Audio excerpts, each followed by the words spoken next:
Hello everyone, Swastika cooking channel লৈ আপোনালোক সকলোকে পুনৰবাৰ স্বাগতম জনাইছোঁ। আজি আপোনালোকলৈ লৈ আহিছোঁ চিকেনৰ এটা ৰেচিপি। আহকচোন ৰেচিপিটো আৰম্ভ কৰোঁ। এয়া মই এখন কেৰাহী পাতি লৈছোঁ। ইয়াত অলপমান মিঠাতেল দি লৈছোঁ। তেলখিনি এতিয়া গৰম হ'বলৈ দিম। ইয়াত এতিয়া মই দুটামান গোটা মছলা, ইলাচি, লং আৰু তেজপাত দি লৈছোঁ। ডাঙৰ সাইজৰ দুটা পিঁয়াজ এয়া কাটি লৈছিলোঁ। পিঁয়াজখিনি ইয়াতে দি ল'লোঁ।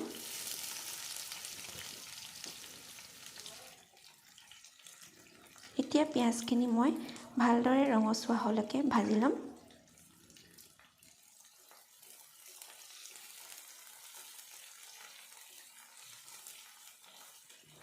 এয়া মোৰ পিঁয়াজখিনি ভজা হৈ গৈছে।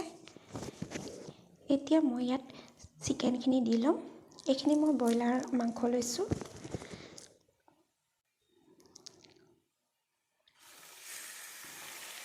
গেছৰ ফ্লেমটো মিডিয়াম কৰি এইখিনি এতিয়া মই চিকেনখিনি এতিয়া অলপ দেৰি কাৰণে ভাজি ল'ম।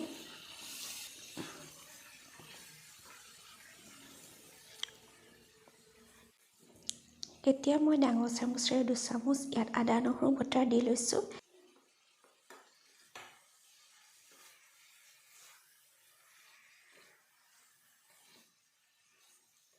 ইয়াত মই এতিয়া জিৰা গুড়ি 1 চামুচ দিছোঁ, ধনিয়া গুড়ি 1 চামুচ, চিকেন মছলা 1 চামুচ আৰু হালধি দিছোঁ। সোৱাদ অনুসৰি নিমখ দিছোঁ। এইখিনি এতিয়া গোটেইখিনি মই ভালদৰে মিক্স কৰি ল'ম।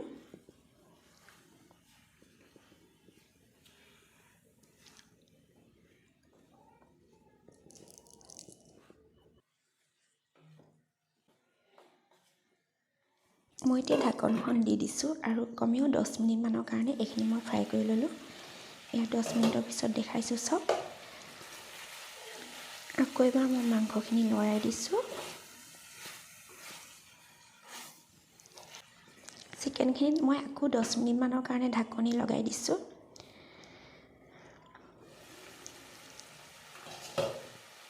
দহ মিনিটৰ পিছত পুনৰবাৰ মই ঢাকনি আঁতৰাই এইখিনি মাংসখিনি আকৌ এবাৰ লৰাই দিছোঁ। ইয়াত এতিয়া মই 2টা আলু দি লৈছোঁ। এইখিনি আকৌ এবাৰ মই ভালদৰে মিক্স কৰি ল'ম।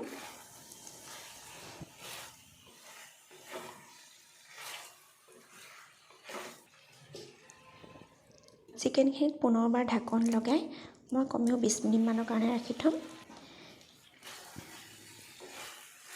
20 মিনিটৰ পিছত পুনৰ ঢাকনি গুচাই ল'লোঁ।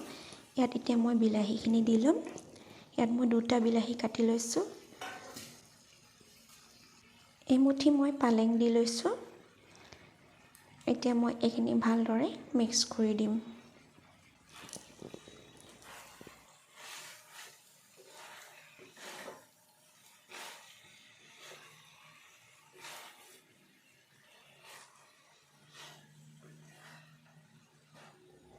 এইখিনি মই এতিয়া মিডিয়াম ফ্লেমতে অলপমান সময়ৰ কাৰণে ভাজি ল'ম।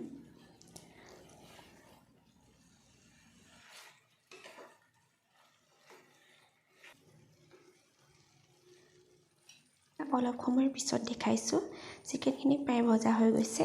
ইয়াত অলপমান মই এতিয়া গৰম মছলা দিলোঁ আৰু 2টা কেঁচা জলকীয়া দি ল'লোঁ।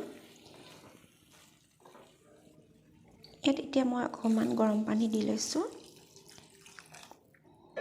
এইখিনি মাংসখিনি পুনৰ উতল অহালৈকে অলপ দেৰি মই ৰাখি থ'ম।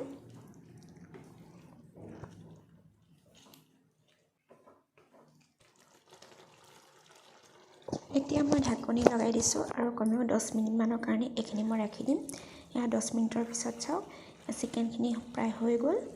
এতিয়া মই গেছৰ ফ্লেমটো অফ কৰি দিছোঁ।